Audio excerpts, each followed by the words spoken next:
सातवें चरण की शिक्षक बहाली के पहले नियुक्ति नियमावली जो जारी की जानी है उस पर आज कैबिनेट की मुहर लग जाएगी क्या। नमस्कार, कशिश न्यूज में आपका स्वागत है। मैं हूं अनुराग। खबर बड़ी है, इंतजार बेसब्री से हो रहा है। पिछली कैबिनेट में उम्मीद थी कि सातवें चरण की शिक्षक बहाली के पहले जो नई नियुक्ति नियमावली जारी की जानी है उस पर कैबिनेट की मुहर लग जाएगी, लेकिन ऐसा हो नहीं सका। इंतजार फिर करना पड़ा और अब एक बार फिर से कैबिनेट की बैठक है और आने वाले अगले 2 दिनों में होली है। ऐसे में इस कैबिनेट की बैठक में नई शिक्षक नियुक्ति नियमावली पर मुहर लग पाएगी क्या, ये बड़ा सवाल है और शिक्षक अभ्यर्थी को बेसब्री से इंतजार है कि होली का गिफ्ट सरकार देगी क्या। पिछली बार मामला जरूर बिगड़ गया। कैबिनेट की बैठक में जो नई नियुक्ति नियमावली है वो आ ही नहीं सकी। दरअसल पिछले दिनों जिस तरह से जो 24 फरवरी की कैबिनेट की बैठक हुई थी उसके पहले शिक्षा मंत्री ने खुद दावा किया था, ट्वीट किया था और कहा था कि जो नई शिक्षक नियुक्ति नियमावली है उस पर उन्होंने सिग्नेचर कर दिया है, बस अब कैबिनेट की मुहर का इंतजार है। तो ये बातें कही थी तो जो लाखों उम्मीदवार हैं, शिक्षक अभ्यर्थी हैं, सीटेट बीटेट और एस्टेट के अभ्यर्थी हैं, उनके चेहरे खिल उठे थे।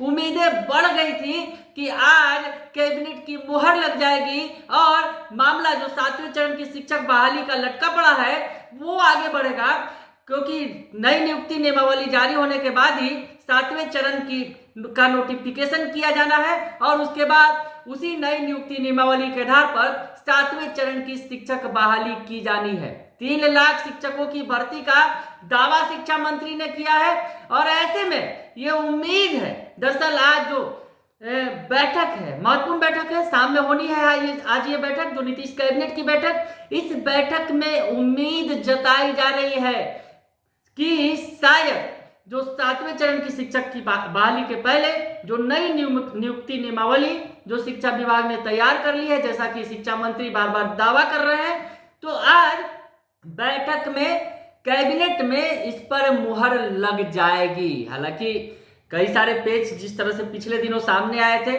जिस तरह से शिक्षा मंत्री ने दावा तो जरूर कर दिया था प्रोफेसर चंद्रशेखर ने, हालांकि उनकी क्लास भी लग गई थी। जिस तरह से बिहार विधानसभा के बजट सत्र के दौरान सीएम नीतीश कुमार ने जब बजट पर अपना भाषण दिया तो उस वक्त उन्होंने क्लास ले ली शिक्षा मंत्री की। हालांकि जिस तरह से उन्होंने बात की और कहा कि ये जो कैबिनेट की जो बैठक होती है और कैबिनेट की बैठक में जो मुद्दे होते हैं वो सार्वजनिक नहीं किए जाते हैं।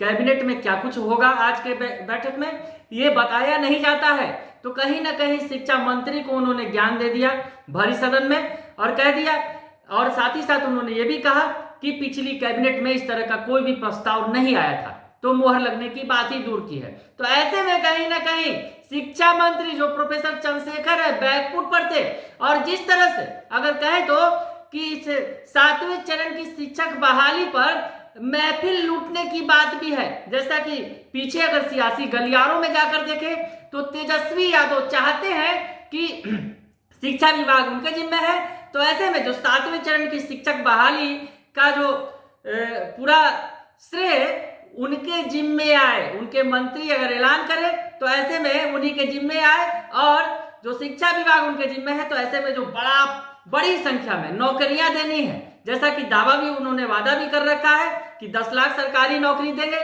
तो ऐसे में शिक्षा विभाग में ही सबसे ज्यादा नौकरियां हैं। 3 लाख नौकरी की बात शिक्षा मंत्री ने की है, लेकिन कहीं ना कहीं तेजस्वी यादव ने जिस तरह से इसमें तेजी दिखाई, दरअसल तेजस्वी यादव के कोटे से ही, आरजेडी कोटे से ही शिक्षा मंत्री है और शिक्षा मंत्री ने ट्वीट पहले ही कर दिया और उसके बाद उनकी क्लास लग गई। सीएम ने साफ तौर पे कहा कि ये सब मामले सार्वजनिक नहीं किए जाते हैं, कैबिनेट के जो मामले होते हैं। तो ऐसे में अब आज क्या होगा, क्योंकि जैसा कि कयास लगाए जा रहे हैं, जैसा कि उम्मीद की जा रही है कि आज कैबिनेट की बैठक में ये जो नई नियमावली है उस पर मुहर लगा दी जाएगी, क्योंकि मामला वित्त विभाग में अटका था। जी हाँ, वित्त विभाग जो सीएम नीतीश कुमार के पास है, उनके कोटे में है और विजय कुमार चौधरी वित्त मंत्री हैं। तो वित्त विभाग में जो प्रस्ताव लटका था, जैसा कि जानकारी मिल रही है कि वित्त विभाग से भी उसकी मंजूरी मिल गई है। तो ऐसे में आज कैबिनेट की बैठक में मुहर लग जाएगी, ये संभावना जताई जा रही है। हालांकि उम्मीद है, क्योंकि पिछली बार भी शिक्षा मंत्री ने ही दावा किया था और उनका दावा फेल हो गया था। तो ऐसे में आज क्या होगा ये देखना बड़ा ही दिलचस्प होगा, क्योंकि होली का मौका है और अगर नई शिक्षक नियुक्ति नियमावली है उस पर मुहर लग गई तो इससे बड़ा शिक्षक अभ्यर्थियों के लिए कोई होली गिफ्ट नहीं होगा। और सरकार जो कहीं ना कहीं घिर रही है इस मसले पर, और अभ्यर्थियों ने आंदोलन की चेतावनी दे रखी है, आंदोलन की राह पर है। वो स्टेट के अभ्यर्थी ने चंपारण से लेकर पटना तक की यात्रा की है और अब आगे वो और भी रणनीतियां तैयार कर रहे हैं सरकार को घेरने की। तो ऐसे में सरकार इस बजट सत्र में गिरने से बच जाएगी और होली के पहले शिक्षक अभ्यर्थी को अगर नई शिक्षक नियुक्ति नियमावली लाकर 7वें चरण की शिक्षक बहाली शुरुआत कर दी गई तो जो तमाम इस हंगामे पर विराम भी लग जाएगा। बने रहिए कशिश न्यूज के साथ, तमाम खबरों से आपको अपडेट रखेंगे। फिलहाल के लिए इतना ही, धन्यवाद।